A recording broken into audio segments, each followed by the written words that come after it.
Aquarius, welcome back. This is Crow Indigo Intuitive Tarot. This is a general reading for the month of January 2020. Can you believe it?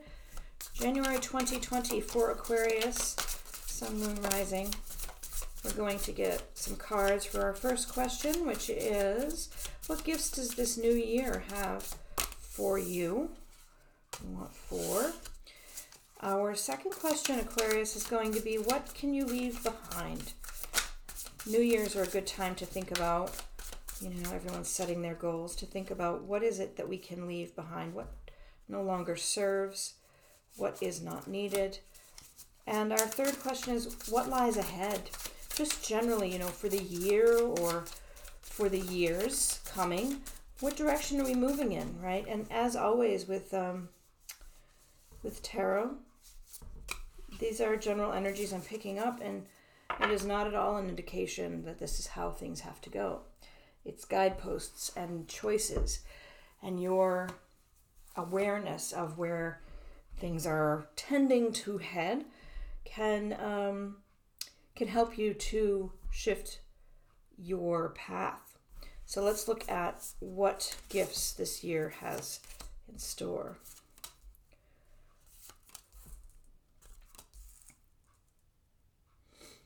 And what are we leaving behind? Capricorn had the same. In reverse, I think. And what is lying ahead? So this is this deck is called This Might Hurt Tarot. I'm really resonating with it lately. I will do some clarifying cards as well.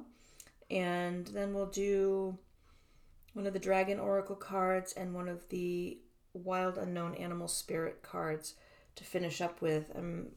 I don't know why the dragons were calling me today. So where are you? What kind of gifts does this year ahead have for you? Again, this is my calling lately is to go more deeply intuitive in my interpretations. So you may hear some standard Rider-Waite stuff coming out, but really it's going to be whatever spirit is guiding me to give you here. I think that the gift of really being in touch with your own inner wisdom is first and foremost what's coming for you for 2020 if you're open to receiving it. This real solid connection to the divine within. And some of that involves isolating yourself a bit from other influences. Maybe there are some folks in your immediate circle that really are not,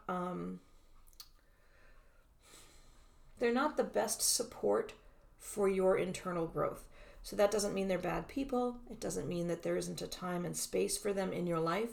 I just don't think 2020 is going to be a time you want to spend a lot of your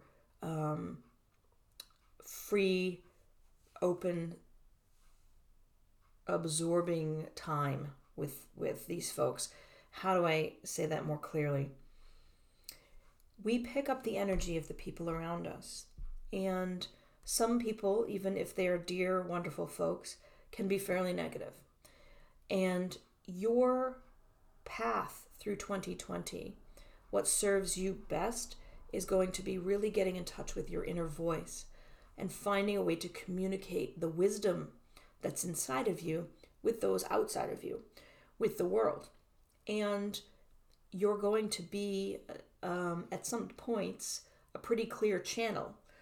And that leaves you a bit vulnerable to absorbing the energy of the other people around you. And in that case, you're not going to want to be around negative people. You're going to want to be about sort of surrounded by people that are vibing high, where you are or where you aspire to be, not below you.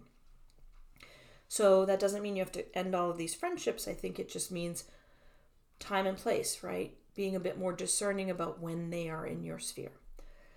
You are healing. It seems to me that you're healing from a grief. There's been some sort of loss, whether that's an actual person has passed from this world, or some other thing that you cared deeply about has gone. But it's been difficult for you to focus at times because of this sense of loss, this heaviness of grief. But that's fading now. There's a gift for you in healing, not forgetting ever what this person or this experience, this object has meant to you, but just being able to not be debilitated by the grief of it anymore. You're also being given the gift of things sort of slowing down a little bit. 2019 may have been a very busy year for you. It may have been very full, very active. There may have been many things that you had to deal with or pay attention to. And some of them may have been struggles.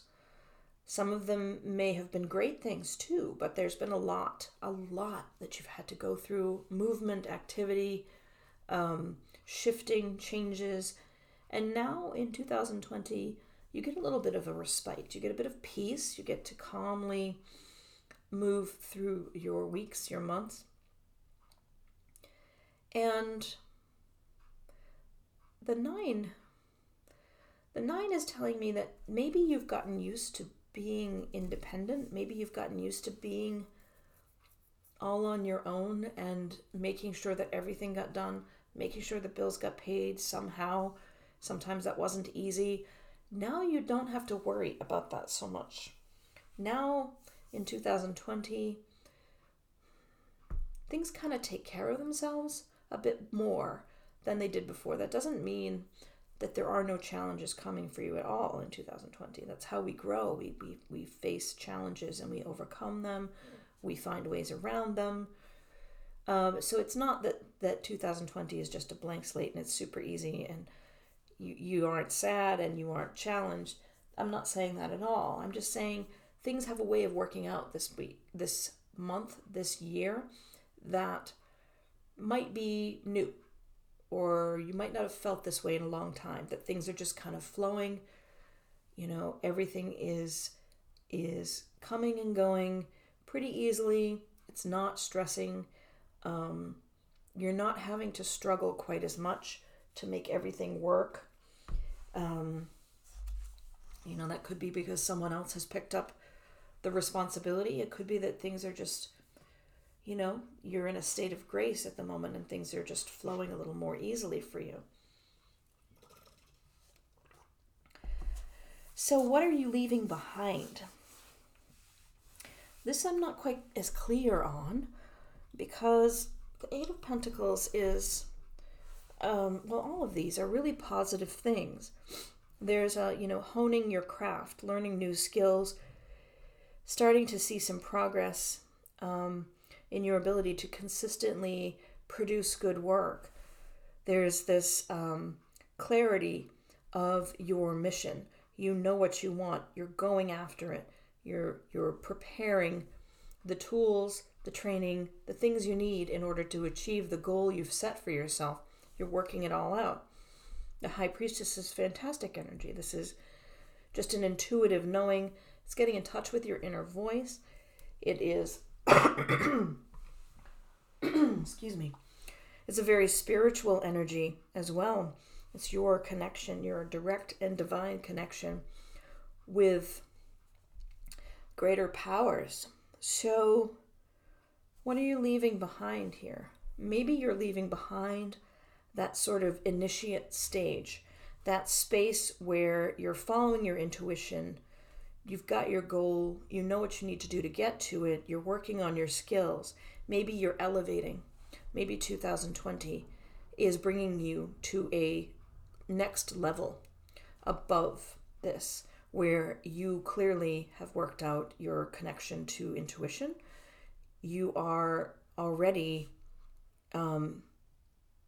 done with the preparation phase of moving into your fortune, moving into your physical and financial abundance and comfort and security, moving on to the next level of soul work. If you are someone who is studying and getting yourself to a point where you are more spiritually in tuned to the divine. I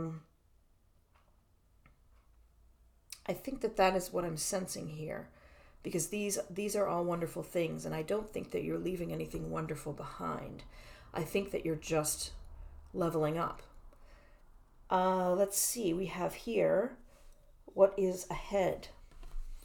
There is a shifting. There is a positive shift, a positive change as the Wheel of Fortune. This is not something that you control. This is just the fates bringing good fortune in your direction. There is a bit of emotional rest for you. You have relationships, you have connections, you have emotional support in your life, and there's more of it being offered to you, and you are free to say, not yet. You're free to say, right now, I'm just going to take a little break, and I'm going to sit here with my good feeling. Sorry, there's a bit of noise outside. I'm going to be here in my space and rest. I'm not going to necessarily engage in new connections, new intimacies right now. That doesn't mean ever, just at this moment, maybe taking a break. And the King of Wands energy coming in here is quite a nice energy. There's a lot of warmth in your coming year. I feel that if you haven't started a creative project yet, that you will be starting something pretty profound. You're creating something significant.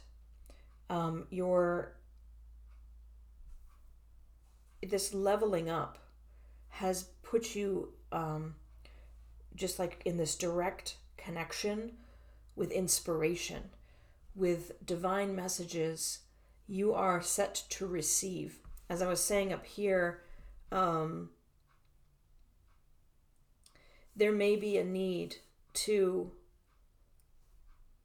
avoid the negative energies of others, because you are in this level up really open to what's coming, and you don't want to cloud your atmosphere. You want to let it in, because when you let it in, things really shift, and it becomes less about your connection to any one person and more about your connection to all persons, because what you're giving birth to here, what you are passionately engaged in, I want to say creating, but it's more than that.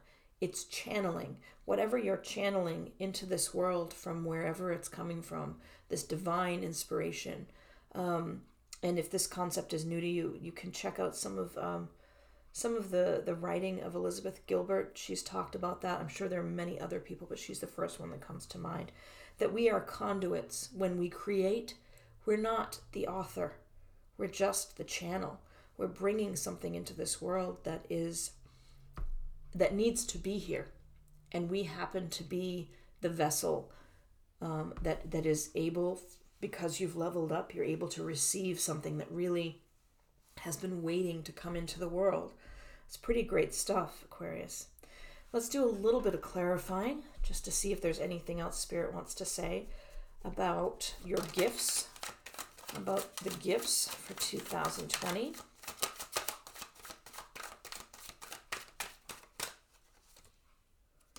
Change. There's some change coming. I know the Tower looks all dramatic and everybody kind of freaks out, but it can be a dramatic and sudden change. I think that could just be, your awakening. You're realizing that this phase is ending and that you're leveling up. It could be about waking up one day and realizing that grief doesn't hurt as much anymore. I don't think it's necessarily dramatic in any negative way. I know the card art looks, shocking, but what I'm sensing on this card today actually is a changing of the guard, in that the top really looks like a crown to me, the top of this tower, and it is forcibly being removed. So there is someone in a position of power, and they won't be much longer. There's going to be a new person in charge. That could have something to do with your personal life. It could have something to do with, the larger sphere of the world that impacts you in a positive way when that shift happens. That's what I'm sensing here. I'm not sure if that resonates with any of you. With regard to what's being left in 2019, what are we leaving behind? This apprentice stage, this learner stage is being left behind. Any clarifications there? The Sun in reverse. So, Sun in reverse. Let me think about this. We've got the Sun in the reverse and we've got the Nine of Cups. Nine of Cups is wishes coming true. So whatever you are leveling up to, you've been hoping that this would happen for some time. This next level. You've been preparing and working, believing and hoping and believing that you would get to this stage of advancement, so this is like a wish coming true for you. It seems like you're maybe not immediately happy about it. There may be something about this transition that's a little challenging for you. I think what I'm hearing, what I'm sensing, is that you have worked really hard and you're hoping that when you did level up, it would be nice and smooth and simple. It would be full. It would be an experience where your whole being was just filled with joy, and that's not what this is going to be. But it is a wish come true, and it is a good thing to be moving on from that stage. It might not all be sunshine and rainbows. It might be a little bit more jarring is the word I'm hearing. It might be a bit more jarring to your systems than you anticipated, this level up. And maybe that's why you need to be spending a little bit more time in quiet isolation from the masses. I'm going to put those away. I'm going to look for a clarifier down here on what lies ahead for you. Any other information there, Spirit? And what lies ahead for Aquarius? You have victory. Let's see if there's another one here. There is some public acclaim that comes maybe from this work that you're creating and that you're bringing forward. Page of Cups and the Seven. So although you are creating it, your work isn't done. There is, a really good feeling when you receive the praise for this work. It makes you feel loved. It makes you feel accepted, maybe in a way that you haven't in the past. And this doesn't mean that you're done. So, although it is a wonderful experience to have, you're not done yet. There's more to come, is what I'm sensing there. Let's take one of these Dragon Oracle cards. Let's see what we have there for you. Oh. Sometimes they jump. You have the Omega Dragon. Harnesses the divine feminine power of creation.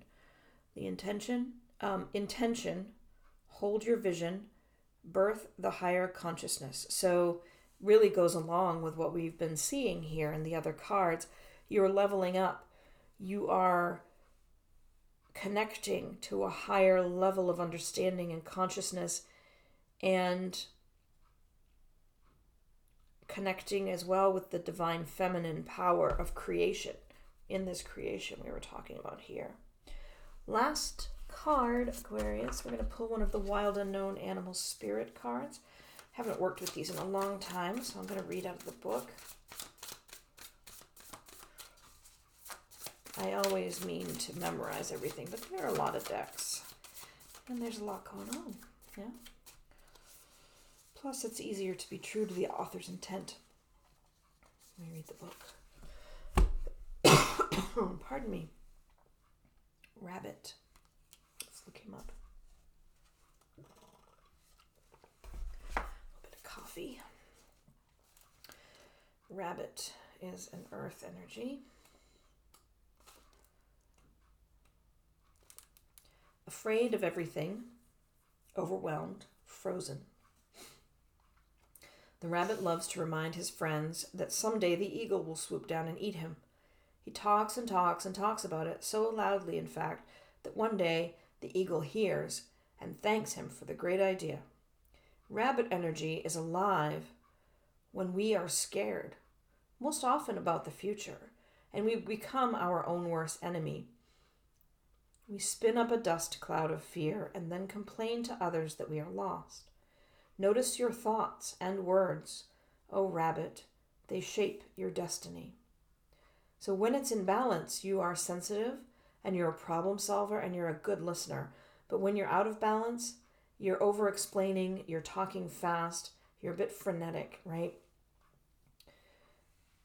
If you are feeling fear about your future, if you are feeling like you are talking too much, you're creating your own self-fulfilling prophecies, the solution they recommend is a day of silence. Can you sit a whole day without speaking? It's not easy to do, especially when there are other people around in your life. Maybe that's part of your isolation. You need at least a day where it's only you, somewhere isolated if possible, and you don't speak. That would be kind of a hard thing to do, don't you think, Aquarius? But it might be really, really helpful, especially with this leveling up that you're going to be doing by leaving behind your apprentice role. Pretty interesting reading, Aquarius, I have to say. Look forward to your feedback on what you're creating, what you're moving toward. I wish you a wonderful month of January, a fantastic 2020. Thank you so much for letting me read for you. It is always an honor to do so. I really do appreciate your support of the channel, all the likes, shares, and subscribes, all the feedback. It's just wonderful. I really do appreciate it. So thank you so much for sharing this time with me. I will see you next month. Blessings.